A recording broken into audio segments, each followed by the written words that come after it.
Entonces empezamos. El último tema de la unidad tiene que ver con optimización. Ok. Bueno, algo que no nos enseñan bueno, a mí no me lo enseñaron. Bueno, posiblemente alguien de mis compañeros ya lo enseña actualmente. Pero cuando, cuando ustedes llevan matemáticas, cuando nosotros llevamos matemáticas y te enseñan que tienes una expresión y la simplificas, la factorizas, te están enseñando a optimizar, ¿sí? O sea, la optimización no se usa nada más en matemáticas y en ese tipo de cosas. La optimización se usa de muchas maneras. Por ejemplo, cuando viajas, cuando sueles viajar mucho, algunas formas de optimización es, por ejemplo, cepillos de dientes más pequeños, pastas de dientes más pequeños, frasquitos de enjuague y demás más pequeños, porque nada más lo necesitas para 2, 3 días. Entonces eso es optimizar. Por ejemplo, yo que viví fuera de San Luis durante 3 años y cuando era soltero, venía a la casa de mi mamá, me traía toda la ropa y mi hermana era muy buena acomodando, entonces hacía que capiera toda la maleta y que aparte me llevara cosas, ¿no? O sea, me la traía llena y me la llevaba llena, pero de alguna manera optimizaba el espacio para que para que fuera mejor. Por ejemplo, ahorita con mi esposa le digo, nos vamos de viaje mañana, y ella tiene un sistema de que toda la ropa de alguien tiene que estar en una parte, un rincón toda junta, para que no ande buscando en toda la maleta, ¿no? Entonces, esa es optimización.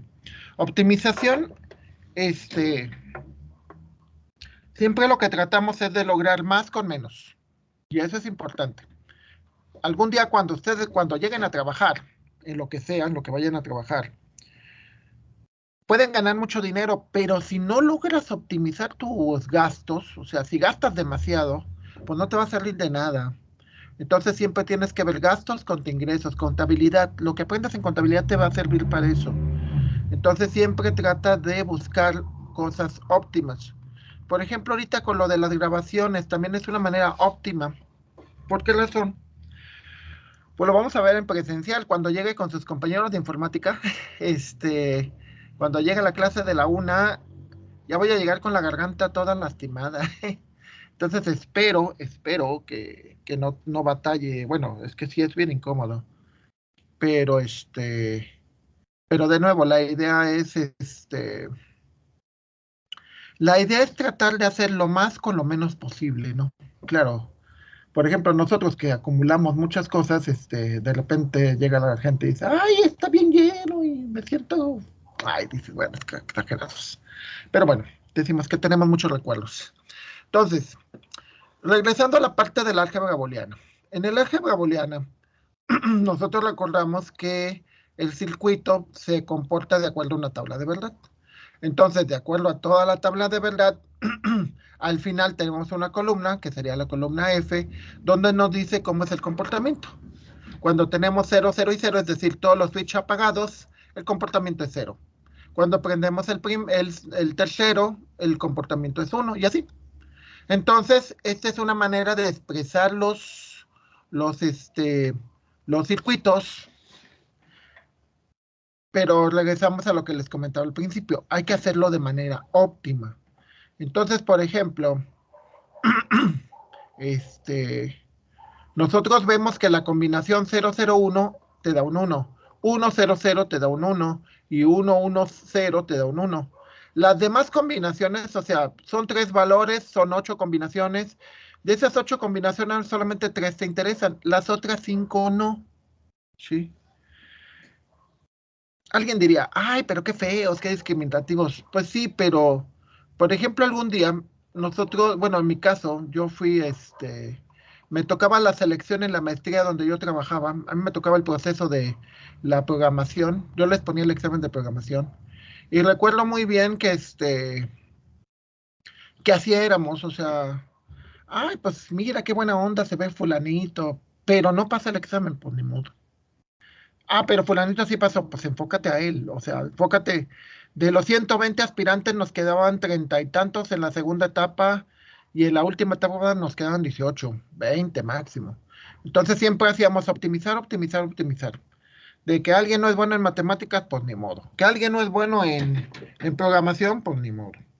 Y enfócate en los que son buenos en matemáticas, en los que son buenos en programación, ¿no? Y pues lamentablemente así va a ser también con ustedes. Con ustedes van a encontrar gente que es buena onda, pero que no es buena trabajadora, o que son buenos trabajadores, pero no saben adaptarse al equipo. Entonces vas a tener que eliminarlos. Y eso es optimizar. Entonces, renglones que nos importan, este y este. ¿Por qué? Porque son, terminan, el valor de la función al final es un 1. El valor de aquí, recuerden, en minterms, si es un 0, se pone como la variable negada. Si es un 1, se pone como la variable normal. Entonces aquí lo podemos ver. La representación de estos renglones sería 0 en A, 0 en B y un 1 en C. Un 1 en A, un 0 en B y un 0 en C. Así es la expresión con minterms, ¿sí? Términos mínimos. Entonces, bueno, aquí se suman estos. ¿Y para qué nos sirve eso? Ah, pues nos sirve porque con todas las leyes que ya conocemos del álgebra, que en el álgebra booleano son prácticamente las mismas, son muy parecidas, ¿no? Uno más cero, pues te da, X más cero te da X, X por uno te da X. Conmutatividad, el orden de los factores, A más B es lo mismo que B más A, o X más Y es igual a Y más X. Asociatividad, distributividad, complementos, ¿sí? Quizás eso no existe en números, pero aquí sí existe y es muy interesante, porque te dice que si la entrada es tanto positiva como negativa, o sea, alta y baja, un 1 y un 0, en la suma siempre te va a dar un 1 y en la multiplicación siempre te va a dar un 0. No importa que le pongas. Y hay un montón de teoremas, idempotencia, absorción, complemento. O sea, todos estos teoremas, a ver, se supone que tenemos que aprendérnoslos para tratar de optimizar. Aclarando, la computación ha avanzado tanto que mucho de esto ya son programas. O sea, ya hay un programa que simbólicamente te puede optimizar para que no te tengas que memorizar tanto. Claro, el único detallote es que nosotros somos ingenieros en sistemas. Entonces, los que hacen esos programas somos nosotros.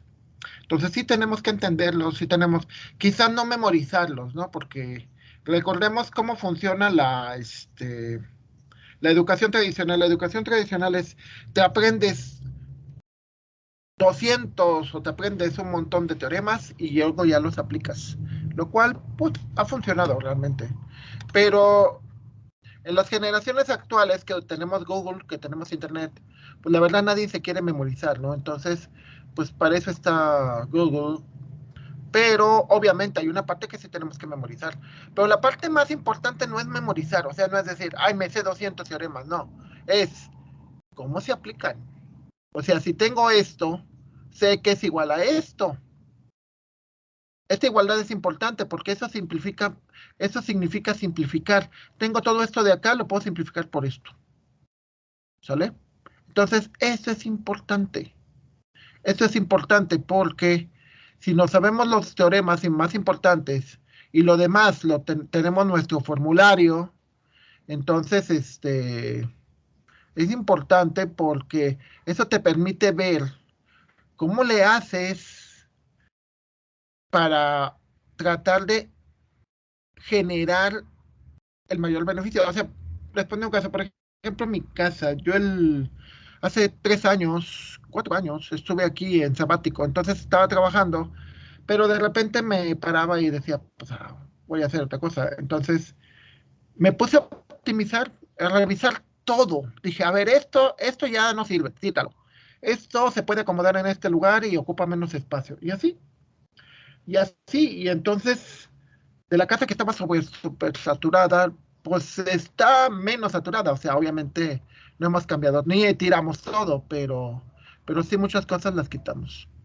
Entonces, ¿para qué te sirven, por ejemplo, las leyes de De Morgan? Pues te sirven para que en lugar de sumas tengas multiplicaciones. ¿Y eso para qué te sirve? Ah, pues te sirve porque muchas veces vas a querer las cosas de cierta manera y ciertas cosas de otra manera, ¿sí?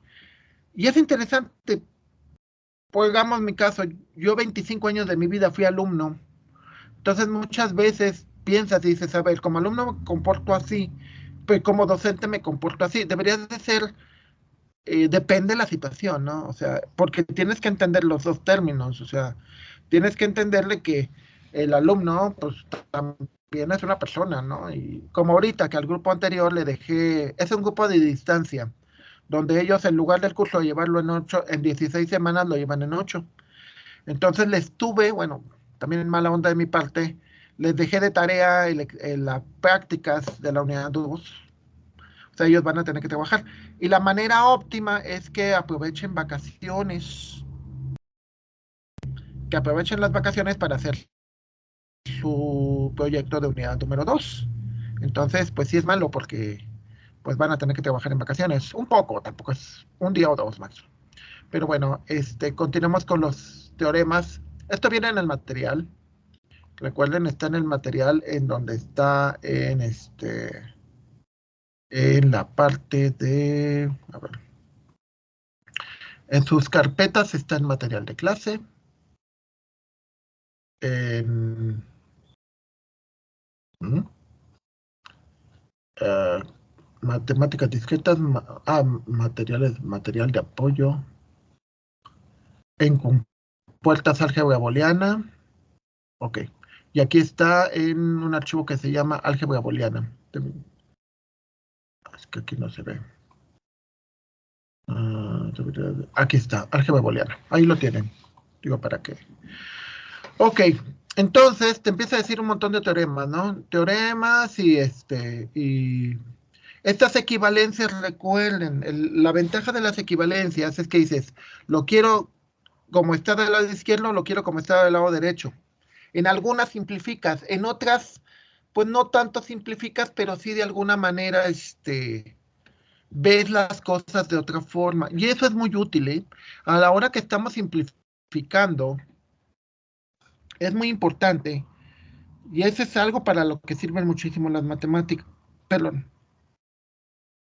Cuando llevamos matemáticas discretas con el doctor, ay, Carlos Gómez Montt, que se supone que es uno de los 8 mejores matemáticos de México, es muy bueno, muy bueno. Entonces nos explicaba cómo puedes hacer una multiplicación de una manera muy óptima, cómo puedes hacer varias operaciones matemáticas, potencia y demás de maneras óptimas. Nos empezó a enseñar teoría de números, lo cual nos quedamos asombrados. Entonces, lo que te hace bien interesante es esto, de que dices, esto equivale a esto. Entonces, mejor vamos a hacerlo de la manera del lado derecho. ¡Wow! Sí, pero en algunas veces te va a convenir cambiar esto por esto para hacer algo más óptimo. Y así empiezas a jugar con las cosas, ¿no? Les recomiendo mucho que es una sugerencia como vacaciones, que también pónganse a acomodar sus discos duros, o sea, pónganse a acomodar sus archivos. La mentalidad de acomodar las cosas y de decir, aquí tengo mis canciones, aquí tengo por ejemplo, yo en mis respaldos, ¿no? En mis respaldos en documentos tengo los documentos de trabajo, o sea, lo que es el material de la escuela, tengo los documentos personales de mis hijos y míos, y tengo los documentos de trabajo, ¿no? O sea, todo lo que tiene que ver con el departamento, mis reconocimientos, mis comisiones, bla, bla, bla. Entonces todo lo tengo acomodado. Y en otro lugar tengo acomodado todo. Y entonces, ¿para qué te sirve eso? Pues para evitar que tengas archivos duplicados. Y aún así, con todo y eso, por ejemplo, aquí que tengo un programa para checar archivos duplicados. Aún así, de repente tengo archivos duplicados, ¿no? Aunque un programa me ayuda, de repente digo, ay, pues este es el mismo que este. Entonces, empiezas digo, este programa, por ejemplo, te ayuda a eliminar archivos duplicados, ¿no? Y si se fijan, eso es también optimización. Eliminar cosas repetidas este, también es optimizar. Y entonces vas mucho con esa mentalidad. Optimizar, optimizar, optimizar, optimizar. Sí. Y te vuelves bien magnético. No, esperamos que no tanto, pero bueno. Por ejemplo, dice, simplifica la siguiente expresión. A ver, empecemos con lo que estábamos acá arriba. Cambias la tabla de verdad y la pones, a ver, rápido porque fue mucha cosa. La tabla de verdad de arriba, toda la tabla, la cambias y la expresas como esto. Ya que tienes eso, entonces utilizas todas estas reglas para tratar de optimizarlas. Veamos un ejemplo. Simplificar, por ejemplo, la siguiente expresión booleana. Entonces lo que haces es, aplicas, por ejemplo, el teorema 7 y cambias esto de aquí por esto de acá. ¿Sí? Entonces, con el teorema número 8, reacomodas, por ejemplo, esto que tienes aquí, esto de aquí lo cambias por esto. Con el teorema número 5, simplificas, o sea, bueno, reacomodas esto. Con el teorema número 8, esto de acá, si se fijan, esto es una distribución, o sea, factorizas. Y luego con el teorema número 8 también factorizas esto de acá y te queda así. Con el teorema número 1, de esto de aquí, sabes que esto te va a quedar así. Con el teorema número 2, sabes que esto de aquí se simplifica en esto. Con el teorema número 1, simplificas esto de acá también. O sea, de esto que tenías acá arriba, te queda esto de acá. Con el teorema número 2, simplificas y te queda esto. Luego de este lado, con esto de aquí, simplificas esto, con 11, con el teorema número 11. Con el teorema número 6, reacomodas con este, lo pones junto y sabes que esto va a equivaler a un 1. Luego sabes que sumarle un 1 a cualquier suma, pues te va a dar los otros elementos de la suma. Bueno, aquí por ejemplo, acomodas esto y esto se simplifica a un 1. Y al final te dice que esto simplificado con un 1 te queda este. Y por lo tanto, después de aplicar todas estas reglas, te dice que todo esto de aquí se convierte en una tautología. Es decir, que siempre te va a dar un 1. ¿Sí? Lo cual es complicado. Pero bueno, está interesante porque significa que si aplicaste bien todas esas reglas, significa que este circuito que tienes acá arriba es una tautología. Y entonces una tautología significa que todos siempre te va a dar un 1. ¿Va? En lugar de tener todo esto, pues siempre le pones un 1 y ya. Quitas el circuito. Ahora, otra manera de optimizar es lo que conocemos como los mapas de Carnot. Carnot era un matemático físico y matemático de los laboratorios Bell en 1950. Bueno, los laboratorios Bell son así como que buena parte de los grandes inventos del siglo XX se fueron en los laboratorios Bell. Ahí se inventa Unix, se inventa C, se inventa un montón de cosas. O sea, fueron así como el semillero de los grandes genios. Entonces, lo que trata de hacer es aprovechar nuestra capacidad para reconocimiento de patrones, tanto los de informática como los de sistemas. La parte de cuando reconocemos patrones es súper importante. ¿Por qué? Porque te sirve para todo. Por ejemplo, ustedes lo usan mucho, todos lo usamos, los humanos lo usamos mucho. Ustedes identifican patrones en los maestros. O sea, dicen, no, pues este maestro es buena onda, este es mala onda, este es este es estricto, este es más o menos. También con las personas, ¿no? Pues estos son así, estos son así, son patrones. Un patrón podemos definirlo como un conjunto de características que se repiten, cosas que se repiten y cosas que cambian, ¿sí? O sea, por decir, el patrón de los maestros de que siempre les dejamos tarea, ¿no? Por ejemplo, yo no les voy a dejar tarea para estos grupos. Para el grupo de distancia, sí, porque es un grupo. Ahí, por ejemplo, el patrón es de que los hacemos trabajar muy duro, sí, pero porque el esquema de distancia es llevan 3 materias durante 3 semestres, 3 meses. O sea, el semestre, por ejemplo, ellos, en lugar de llevar 6 materias durante 6 meses, llevan 3 materias durante 3 meses. Ese es el patrón. Entonces, en 3 meses llevan 3 materias. Y luego en otros 3 meses llevan las otras 3 materias. Ese es un patrón diferente.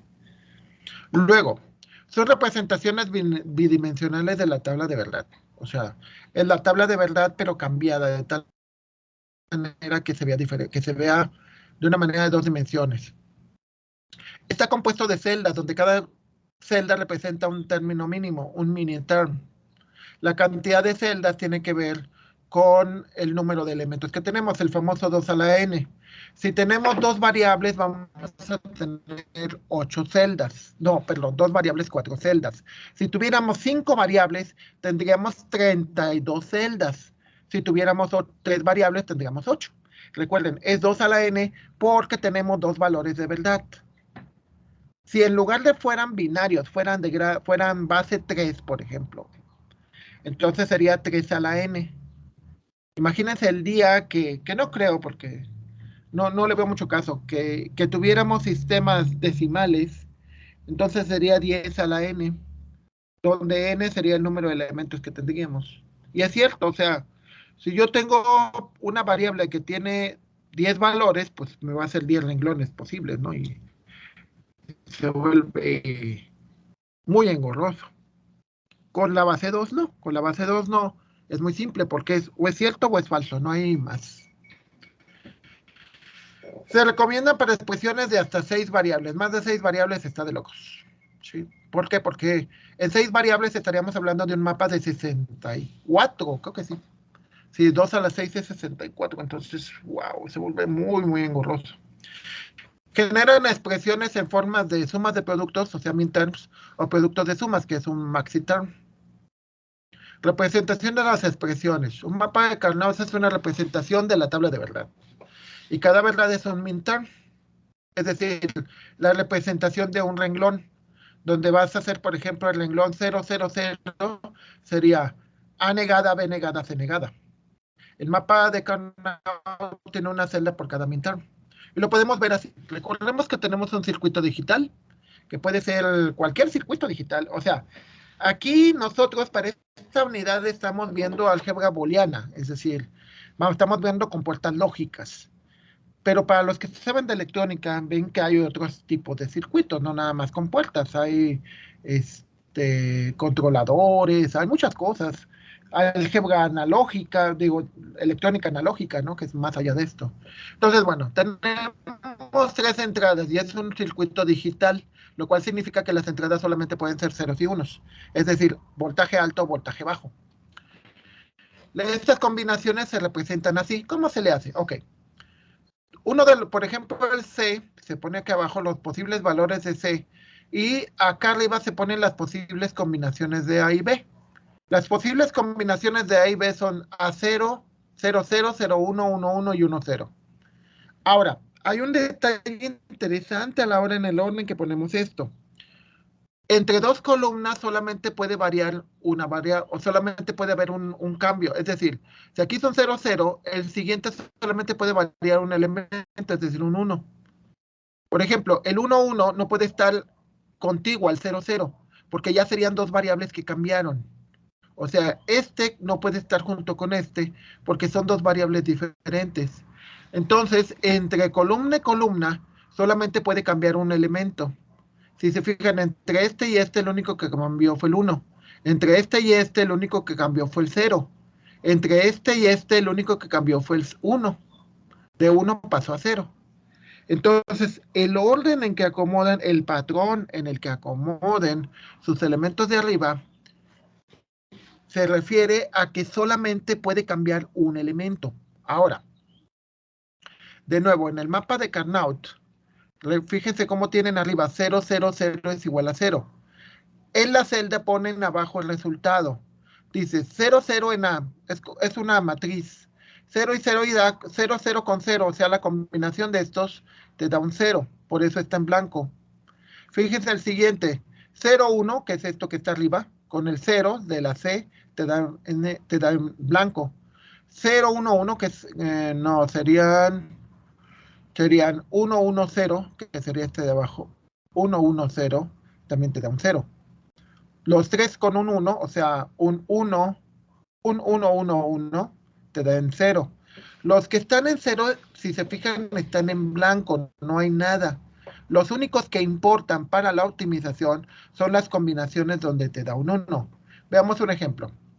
A y B valen 0, A y B valen 0 y C vale 1. Donde se cruzan, la tabla en la que se cruzan, este punto es un 1.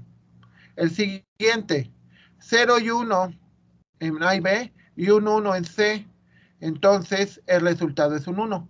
Lo que viene dentro del cuadrito es el valor de F. Y es una tabla en donde se cruzan los elementos, como una tabla de Excel, donde se cruzan los elementos. Ahí te va a decir cuál es el valor que van a tener de el valor que tienen de la función. Nada más destacamos aquellos que tienen un 1. ¿Sí? Y eso es interesante porque también eso es parte importante de la optimización. Mucha de la gente que desperdicia las cosas, o sea, que desperdicia el tiempo, desperdicia la comida, muchas cosas, lo hace porque no se enfoca en aquellas cosas posibles. No sé si han conocido a la gente de que, oye, qué tal si llega toda mi familia y y no tengo dónde recibirlos, entonces mejor no me voy de viaje, porque qué tal si llegan y ya no estoy para recibirlos. Este es un pensamiento no óptimo. Un pensamiento óptimo diría, ¿cuál es la probabilidad? Si la probabilidad es mayor que 0.5, entonces sí, no, pues sí es posible, es más alto. Pero si la probabilidad es muy baja, pues no lo tomes en cuenta. Y es aquí lo que hacemos. Los que te dan 1 son los que destacan, los que te dan 0, ignóralos. Luego, otro ejemplo. Tienes este mapa de Carnot. La combinación 0,0 te da un 1. Entonces, por ejemplo, este es un mapa con 2 variables. El de arriba es un mapa con 3. Si se fijan, son la variable A, B y C. Y las combinaciones son así. Este es un mapa de 2 variables. La pregunta, ¿hay mapas de una variable? Pues no tiene mucho sentido. Digamos que aquí todavía tiene sentido, porque dices, a ver, tienes las combinaciones que te dan un 1 es cuando A y B son negados, es decir, cuando son 0. Y cuando los dos son 1. Por ejemplo, lo más seguro es que esto sea una compuerta este, XOR, no, XNOR. O sea, una compuerta negada donde te dice que cuando los valores son iguales, el valor de la compuerta es 1. Entonces, esta es su manera de representarlo y este es el mapa de Carnot, donde te dice B negada y A negada es un 1. B normal y A normal es 1. A negada y B es 0. O sea, cuando son iguales, cuando los dos son negados, es 1. Cuando los dos son no negados, es 1. Cuando uno es negado y el otro no, es 0. ¿Sí? La función x es 1 cuando son iguales. ¿Sí? Entonces la función es así. Las demás celdas se colocan con 0. O simplemente no se colocan. Las celdas del mapa se deben de marcar de tal manera que los cuadros adyacentes solo difieran de una variable. Por lo tanto, el orden es como les dije, 0, 0, 0, 1, 1, 1 y 1, 0. O sea, por ejemplo, en este caso, 1, 1 nunca podría estar cerca de 0, 0, porque son dos variables. Y en el caso 0, 1 no podría estar cerca de 1, 0, porque son dos variables que cambian. Cambia el 0 por un 1 y el 1 por un 0. Entonces, esta no puede estar cerca de esta, no puede estar pegada, y esta no puede estar pegada a esta. Entonces, hay que acomodarlas de tal manera que solamente uno de las dos variables cambie. Lo mismo, cuando tienes dos variables, tienes 4 combinaciones, tienes 4 celdas, es lo que podemos ver aquí. O más ejemplos sería como este. Este es A y B y este es C. Esta es otra manera de representarlo. Si se fijan, nada más nos enfocamos en los cuyo el valor de la función es 1. Estos 4 los ignoramos. Y aquí podemos ver que todos son Pero aquí veamos la optimización del mapa de Carnot. La optimización del mapa de Carnot te dice que que cuando tienes estas variables, A y B, este, el valor de C en su gran mayoría es negado, solamente cuando los dos son negados y C es normal es cuando entra. Entonces tienes que empezar a buscar representaciones donde digas, por ejemplo, aquí, en esta parte, estos dos se pueden factorizar, donde digas que AB multiplica a C más C negada más C. C negada más C es 1. Entonces, al final, esto de aquí lo puedes simplificar a más B, no importa cuál sea el valor de C. Y esto de acá abajo, eso se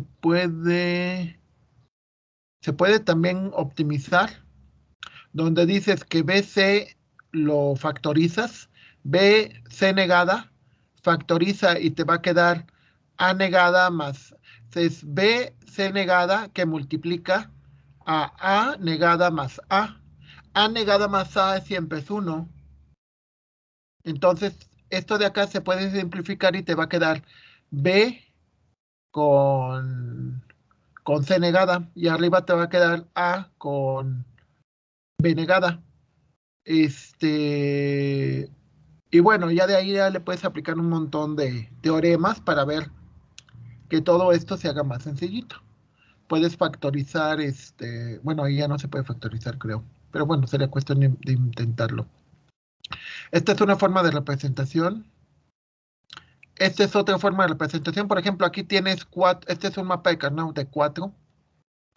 Y dice que de los 16 combinaciones, recuerden que es 2 a la 4. De las 16 combinaciones, solamente 4 te interesan. Esta y esta. Entonces, al hacer mapa de Carnot te da así. Si se fijan, la diferencia entre esta columna y esta, la variable nada más cambió uno de las dos. O sea, por ejemplo, aquí es D negada y aquí es D. Lo otro es igual. Aquí en este caso cambias la C negada por C normal y así te tiene que quedar. O sea, dos columnas adyacentes. La variable nada más, una de las dos variables tiene que cambiar. No puede cambiar más de una. Aquí hacemos exactamente lo mismo. Y si nos fijamos, las combinaciones son así. O sea, los unos son los únicos que nos interesan. Si nos fijamos, generalmente el CD, esto es lo que más interfiere para que te dé unos. Es el que más se repite, el CD, CD, CD. Entonces eso en un momento dado se podría factorizar.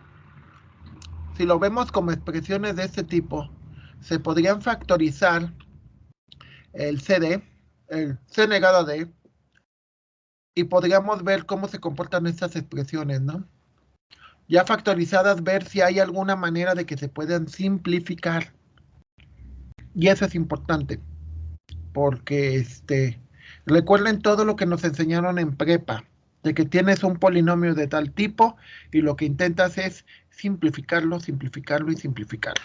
¿Sale? Entonces la primera manera es representarlo. Ya que lo representas, ya lo puedes simplificar. Mapas de Carnot de dos variables. De dos variables significa que tenemos 4 celdas. Muchas veces esto se puede expresar así, en lugar de expresarlo como términos mínimos, se pueden poner números, 0, 2, 1, 3. También es otra manera de verlo. ¿Sí? Claro, el problema aquí es ver cuáles te dan un 1 y cuáles te dan un 0. Pero bueno. Aquí es importante que nosotros entendamos también los conceptos de bits menos significativo y bit más significativo. Creo que sí se los explicaba cuando estábamos viendo el algoritmo de Booth. El algoritmo de Booth empieza con los bits menos significativos. Los bits menos significativos son los que están más a la derecha y los bits más significativos son los que están más a la izquierda. Y es incluso en cualquier base, incluso en decimal. Si yo digo el 109, el dígito que tiene más valor es el 1 por la posición que tiene, porque es más significativa. Y el dígito que tiene menos valor es el 9.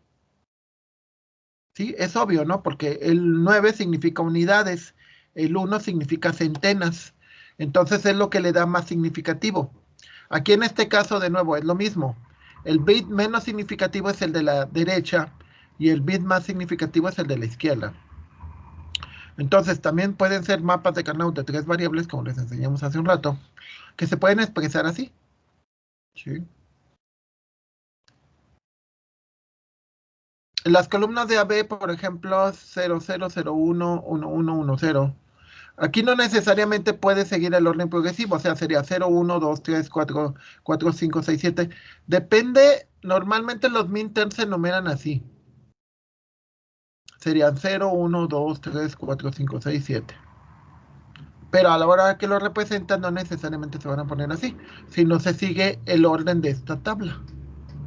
El orden de esta tabla que pongas es el orden que le vas a poner aquí, para indicar cuáles son los términos mínimos. ¿Sí? Esta tabla, pues normalmente pues no hay reglas que yo sepa para ponerlas, pero eso sí, el orden que pongas esto es el orden que vas a poner esto. ¿Sí? Eso se debe que en el proceso de minimización depende de la ubicación de las celdas. ¿Sí? Lo que le llaman adyacencia lógica. Lo que pasa es que cuando tú reacomodas esto, no necesariamente te quedó igual a esto. Entonces, por eso el orden que pongas los midterm va a variar de cómo tengas el orden acá. Por esa razón. Por esa razón puede ser que no te dé exactamente igual. Sí. Entonces, bueno, por ejemplo, regresamos. Tienes una tabla de verdad, lo que es una función de tres variables, cuya tabla de verdad es la siguiente. Trata de minimizarlo, de representarlo como minterms, y los minterms que te importan son estos cuatro. ¿Por qué no te importan los otros cuatro? Pues porque los otros cuatro te dan ceros. Estos tres y este te dan cero al final. Entonces, como te dan cero al final, pues no te importan. Entonces, representas el mapa de Carnot, donde las combinaciones en la tabla te dicen que esto es un 1, este es un 1 y este es un 1, ¿va? O sea, todos los demás no te interesan porque son ceros. Por lo tanto, la función es así. Ahora, con esa función, si una función canónica, por ejemplo, la función de arriba, de tres variables, se pueden representar así. Se pueden representar con la presencia de A, dices, ¿A dónde tiene un valor? Pues la presencia de A es esto. La presencia de A negada es esto. ¿A qué se refiere con la presencia? Se refiere a que A, aquí A vale 1. Entonces, en estas celdas A vale 1. Aquí en estas A negada, A vale 0. Entonces es la presencia. La presencia de B es donde B vale 1, es decir, el segundo dígito es 1. La presencia donde el segundo dígito es 0 es esta. La presencia de C es esta, donde C vale 1. La presencia donde C vale 0, o sea, C negado, es esta de arriba. Entonces, te dice que muchas veces tú puedes tener funciones que no sean canónicas. Una función no canónica es aquella que no tiene todas las variables. Entonces lo que puedes hacer es usar lo que vimos en la unidad número 2, es hacer la unión de las áreas que representan cada uno de los términos, es la intersección de las áreas que representan sus variables. Por ejemplo, el término AB es la intersección de A1 y B1. El término este es la intersección de este con este. Al final se obtiene la unión de los tres resultados. ¿Cómo sería? Ok. Digamos que este es el A. El término AB, el término B lo podemos ver como la área rosa, el término A como la área verde. La intersección de los dos es esta área amarilla. La intersección de A, B, C es esta área verde. ¿Sí? O sea, el área de la C negada es esta. El área de la A es esta incluyendo esto. Entonces la intersección de estos tres conjuntos, este es un conjunto, este es otro conjunto y este es otro conjunto, es esta área amarilla. La intersección de estos tres es el área amarilla. La intersección de estos tres es el área amarilla. ¿Sí? Entonces el resultado de la unión es juntar estos dos con este y con este y te va a resultar esto. Y es donde tienes exactamente los unos, donde realmente te va a dar puros valores de uno.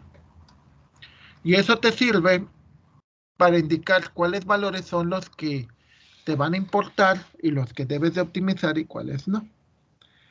Siguen más cosas, pero ya no las alcanzaríamos a ver. Las continuamos regresando el 25. Y quizás mucho incluso terminemos. Yo creo que ya el 26 y 27 ya les doy el proyecto de la unidad número 4.